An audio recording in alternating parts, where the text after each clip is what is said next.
How Britain bankrupted India to fund World War II. This is not a metaphor. It is not exaggeration. It is an accounting decision made in London that drained a subcontinent to keep an empire alive. September 3rd, 1939, Britain declares war on Nazi Germany. Across the globe, in British India, over 2.5 million Indian soldiers will soon be mobilized, the largest volunteer army in history. They will fight in North Africa, Italy, Burma, and the Middle East.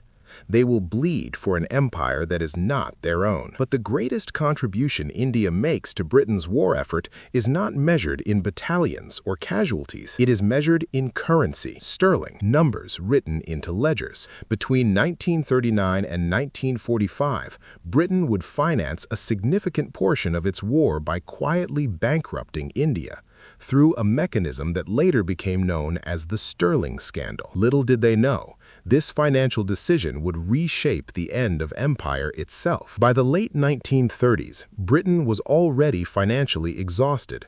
The First World War had shattered its gold reserves, the Great Depression had crippled trade, and now another global war loomed. India, officially the jewel in the crown, was not just a colony. It was Britain's economic backbone. Indian revenues funded British administration, infrastructure, and military forces across Asia. Under colonial rule, India did not control its own foreign exchange. The Reserve Bank of India, established in 1935, answered ultimately to British authority. All international trade was settled in British pounds sterling. When war began, Britain faced a brutal reality. It could no longer afford to pay for Indian goods, resources, or soldiers in real money. So instead, Britain made a decision. Indian exports, food, textiles, steel, ammunition, uniforms would be paid for not in gold or dollars, but in sterling balances. Essentially,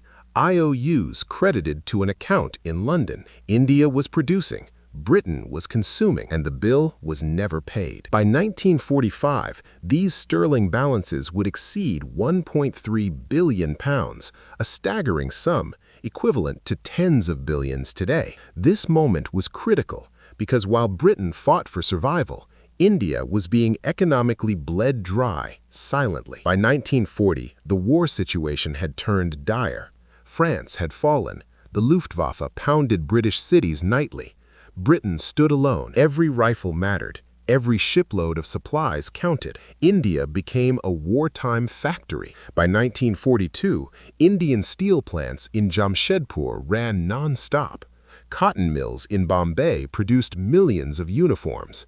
Indian farmers were ordered to increase grain output to feed Allied forces from Cairo to Singapore. At the same time, over 2.5 million Indian men served under British command. They were paid in rupees, currency that Britain could print freely in India. Here was the mechanism. Britain requisitioned Indian goods and services. Instead of paying in hard currency, it credited India with sterling balances held in London. India could not freely convert these balances. It could not spend them on American goods without British approval. By 1943, inflation in India was spiraling out of control. Food prices doubled, then tripled. In Bengal, rice was requisitioned for the war effort and for British troops. Transport systems prioritized military logistics. Grain boats were confiscated to prevent Japanese landings. By mid-1943, famine conditions emerged. By the end of the year, over 3 million Indians were dead. British officials blamed drought. Private correspondents told a different story. War priorities came first. Sterling balances came second. Indian lives came last. What happened next would become one of the darkest economic crimes of the war. By 1944, Britain's financial position was collapsing. The United States had replaced Britain as the world's industrial powerhouse. Through Lend-Lease, American factories supplied ships, tanks, and aircraft. But Lend-Lease came with conditions and scrutiny. Washington began asking questions. How was Britain paying for its empire? The answer lay in India's accounts. By this point, sterling balances had reached levels Britain could never realistically repay. If India demanded conversion into dollars, Britain would be bankrupt overnight. Inside the war cabinet, panic set in. At the same time, Indian nationalist leaders Jawaharlal Nehru, Subhas Chandra Bose, and others were acutely aware that India was financing a war while being denied independence. The contradiction was becoming impossible to contain. Indian soldiers fought bravely in Italy at Monte Cassino. Indian divisions halted Japanese forces in Burma at Imphal and Kohima. Yet back home, families starved. The crisis reached its peak in 1945. Britain had won the war, but it had lost something else. It had lost control of the financial illusion that sustained its empire. The sterling balances were now a debt, one Britain could not escape. Against impossible odds, India would soon force a reckoning. In 1946, negotiations began.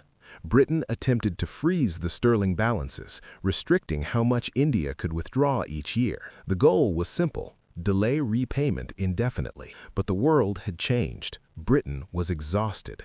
Its cities were in ruins. Its empire was fracturing. Indian leaders demanded independence and economic justice. The sterling balances became leverage. Britain agreed to phased releases, but inflation eroded the value. What India eventually received was only a fraction of what it was owed. Yet the damage was irreversible. The war had proven one thing beyond doubt: Britain could not survive without extracting wealth from its colonies, and once exposed, that system collapsed. In August 1947, India became independent. The sterling scandal was never tried in court. No tribunal was held. No reparations were paid. But the empire was finished. The turning point was not a battle, it was a balance sheet. The human cost was immense. Millions dead in famine.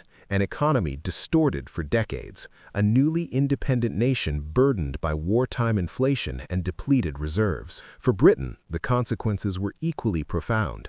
The pound sterling never regained its pre-war dominance. The empire unraveled within 20 years. India, Pakistan, Burma, and others were gone. Historians today recognize the sterling balances as one of the largest forced loans in history. A war won through debt, paid for by the colonized. This was not just a financial maneuver. It was a moral failure. And yet, from this exploitation emerged independence and the end of imperial rule over a fifth of humanity. The numbers tell one story. The people who suffered tell another. Both deserve to be remembered. This was just one of countless untold stories from the Second World War. Subscribe to WWII Records as we continue to bring these forgotten chapters of history back to life.